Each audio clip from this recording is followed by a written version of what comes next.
Tuvojas gadumija, un arī autovadītājus gaida pārmaiņas. Ir izmaiņas likumdošanā, un šoreiz ne par nodokļiem. No 25. gada 1. janvāra stāsies spēkā jauni noteikumi par alkohola koncentrācijas asinīs pārbaudēm. Kas mainīsies? Skaties sižetā.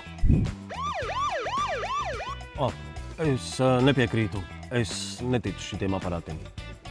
Ja jūs atskaties no pārbaudas, jums iestājas krimināla atbildība. Un kur tad paliek iespēja aizbraukt uz medicīnas iestādi?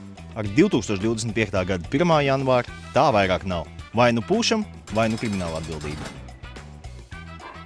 Labi, nav variantu. Pūšam.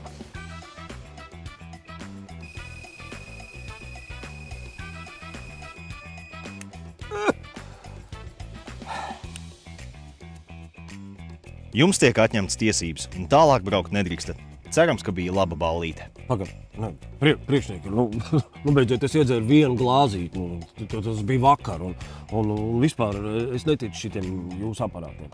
Kad vispār viņš ir kalibrēts? Kāds viņam ir noskrējiens, ko? Nē, mēs varam braukt uz medicīnas iestādi, varam braukt ar jūsu mašīnu, ja vajag. Es varu sēdēt pie stūra. Jums nav šāda tiesība pieprasīt nogādāšanu medicīnas iestādē. Likumprojekts un likums par valsts budžeta plānošanu, nevis drošību, jau izsaka daudz. Mērierīce tomēr ir tehnika, un ikviena tehnika kādreiz var arī kļūdīties. Te neiet runa, protams, par lielajām promilēm, kā 1, 1,5, 2 vai vairāk. Pieļaujamais limits ir 0,2 vai 0,5 promils atkarībā no autovadītāja stāža. Tad ņemsim piemēru. Ceļu policija jūs apstādina, jūs iepūšat alkometrā, un jums parāda 0,6 promils. Bet iespējams jau alkometram verificēšanas termiņš iet uz beigām, vai arī noskrējiens jau ir gana liels, vai arī gadījusies kāda cita ķibele, dēļ kā šī alkometra mērījums iespējams vairs nav tik korekts. Tad tādā brīdī atņemt autovadītājiem tiesības, liedzot iespēju uz taisnīgām asins analīzēm, bet uzreiz likt cietumā, īsti nebūtu korekti.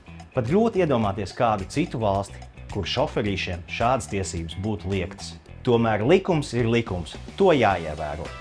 Iesakam ikvienam iegādāties precīzo alkoskanu alkometru, esot pats sev policists, lai neiekultos lielās nepatikšanās dēļ izmaiņām likumā. Alkoskanu sortimentā pieejams arī tāds alkometrs, kura mērījumiem būs tiesisks spēks, tāds pats kā ceļu policijai. Vairāk par pieejamiem modeļiem skaties Alkoskan LV.